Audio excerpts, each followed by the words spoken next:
Nesse texto, a estratégia usada para convencer o leitor de que uma grande parcela da população não compreende a linguagem daqueles que detêm o poder foi. Então, a gente tem uma estratégia que usou para convencer o leitor de que grande parte da população não compreende a linguagem da galera que detém o poder. Como que ele fala isso então? Né? Como que ele fala isso então? Vamos lá. No princípio era o verbo. A frase que abre o primeiro capítulo do Evangelho de João e remete à criação do mundo, assim como também faz o Gênesis, é a mais famosa da Bíblia. A ideia de que o mundo é criado pela palavra, porém, é tão estruturante que está presente em outras religiões, para muito além das fundadas no cristianismo. Até o momento ele não falou nada, nada sobre a gente não conseguiu compreender a linguagem daqueles que detêm o poder. Então vamos lá. Como humanos, a linguagem é o mundo que habitamos. Basta tentar imaginar um mundo em que não podemos usar as palavras para dizer de nós e dos outros para compreender o que isso significa. Então, ó, a linguagem é o mundo em que a gente habita, né? Então, basta tentar imaginar que não podemos usar palavras para dizer de nós e dos outros para compreender o que significa. Ou seja, um mundo em que aquilo que você diz não é entendido pelo outro e o outro diz não é entendido por você. Então, não tem comunicação. Então, a gente não tem essa comunicação, beleza? Aqui ele começa a tratar da não entendimento da linguagem, da não comunicação. Só que ainda ele não usou uma estratégia para convencer que uma grande parte da população não compreende. Aqui ele fala, eu posso discordar. Posso discordar, ele não convenceu ainda, tá? Então vamos lá. O que acontece então quando a palavra é destruída e com ela a linguagem?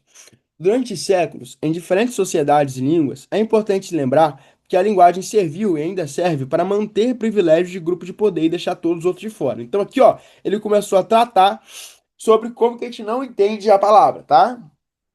Presta atenção. Quem entende linguagem de advogados, juízes, promotores, linguagem de médicos, linguagem de burocratas, linguagem de cientistas, a maior parte da população foi submetida à violência de propositalmente ser impedida de compreender a linguagem daqueles que determinam o seu destino. Percebe que aqui ele começa a tratar, e você começa a falar assim, pô, ele tem razão. Ele tem razão. Justamente, eu não entendo linguagem de médico, eu não entendo linguagem de advogado, eu não entendo linguagem de juiz, eu não entendo linguagem de promotor. Então, pô, é verdade o que ele tá falando. Realmente tem um prejuízo ali, né? Então, olha só. Revelar, olha só. A grande papel da população não compreende a linguagem daqueles que detêm o poder, foi revelar a origem religiosa da linguagem. Então, você se convenceu que a galera não entende uma outra, porque ele falou que no princípio era o verbo. Não, nada a ver. Tem isso no texto? Tem isso no texto. Só que, novamente, é uma estratégia para te convencer? Não. Aqui, ele está justamente perguntando qual é o procedimento argumentativo. Percebe isso? A gente teve duas questões que perguntou aqui, por meio dos procedimentos argumentativos, qual era o objetivo. Aqui ele não está perguntando o objetivo. Ele está perguntando qual foi o procedimento argumentativo. Qual foi a estratégia usada para te convencer, certo? Então, a estratégia usada para te convencer foi questionar o temor sobre o futuro da linguagem? Não. A gente identificou que onde a gente se convenceu foi aqui. Onde a gente tem um procedimento de argumentação foi nesse parágrafo. Nesse parágrafo, ele não fala sobre o futuro da linguagem. Beleza? Então, olha só, ele não fala, por exemplo, ah, meu Deus, eu tenho medo do futuro que a linguagem vai ser. Nossa, será que realmente a gente precisa ter medo? Não é isso o instrumento de convencimento. Beleza? Então não pode ser a letra B o nosso gabarito, tá? Olha só, letra C, descrever a relação entre sociedade e linguagem. Ele descreve a relação entre sociedade e linguagem? Sim. Isso é uma estratégia argumentativa? Não. Eu descrever alguma coisa não é uma estratégia argumentativa. Vocês lembram daquele texto do homem lá de grande massa? Que estava saindo a carne para fora? A gente teve uma descrição. Te convenceu de alguma coisa? Não. Se você descrever, por exemplo, algo na redação do Enem, vai ser um procedimento de argumentação? Não. Se você descrever, por exemplo, ah, eu sou alto, baixo, eu sou branco, negro, eu sou, sei lá, magro, forte, gordo, não sei. Está descrevendo. É um aspecto de argumentação? Não. Então, ele pode até descrever a relação entre a sociedade e a linguagem, só que não é isso que convence a gente. Vamos ver. Vamos deixar uma bolinha aqui? Pode ser, mas muito fraco. Muito fraco. Agora vamos lá. Apresentar as consequências do esfacelamento da linguagem. O que que é esfacelamento da linguagem? Quando a gente fala de esfacelamento, a gente fala da linguagem sendo quebrada, tá? A linguagem sendo quebrada, beleza? Então, olha só. Ele falou da consequência da linguagem quebrada? Não, ele não falou da linguagem quebrada. O que que é a linguagem quebrada, galera? É a gente poder fazer o quê? Fragmentar a linguagem. Então a linguagem ela é fragmentada em vários tipos de linguagem. Não é isso que acontece. A gente tem uma linguagem só. Só que um grupo se apropria dessa linguagem para manter privilégios de poder e deixar os outros de fora. É isso que o texto fala.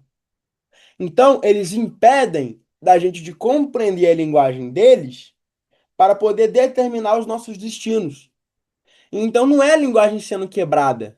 Esse facelamento, a gente tem fragmentar a linguagem. Não é fragmentação da linguagem, muito pelo contrário, eles têm uma única linguagem. Eles só não deixam a gente compreender isso. Então percebe que o que te convenceu de que você não consegue compreender essas linguagens não é ele falar que a linguagem foi fragmentada, é ele justamente criticar o obstáculo promovido pelos usos especializados da linguagem. Qual é? O uso promovido pelo uso especializado não dá para a gente compreender. É exatamente isso, galera. Letra E é o gabarito. Por quê? Olha só, o tempo todo, durante séculos, em diferentes sociedades de língua, é importante lembrar que a linguagem serviu e ainda serve para manter privilégios de grupo de poder e deixar todos os outros de fora. Quem entende linguagem de advogados, juízes e promotores? Linguagem de médicos, linguagem de burocratas, linguagem de cientistas. A maior parte da população foi submetida à violência de propositalmente ser impedida de compreender a linguagem daqueles que determinam seus destinos. Isso aqui é uma crítica. Isso aqui é uma crítica. Entenderam? Isso aqui ele está criticando os detentores do poder, que são o obstáculo. Então, o que que é o obstáculo promovido pelo uso especializado da linguagem? Justamente a não compreensão da linguagem. Ele te convence de que você não compreende a linguagem quando ele critica a não compreensão da linguagem. Faz sentido, não faz? Pegou? Então, olha só. Descrever a relação entre sociedade e linguagem não é propriamente dito um procedimento de argumentação, sabe? Não é que eu descrevi uma relação que eu vou te convencer de algo. Se não tivesse outra, marcaríamos essa. Só que aqui ela vem exatamente no nuance criticar. Quando tu vai fazer a redação, tu não critica o governo para convencer o cara? Sim, tem. Eu sei que você botaria negligência governamental, Zygmunt Bauman, eu sei. Eu tô vendo você fazer a redação aí. Então você critica o governo para a partir disso convencer o leitor de que você está certo.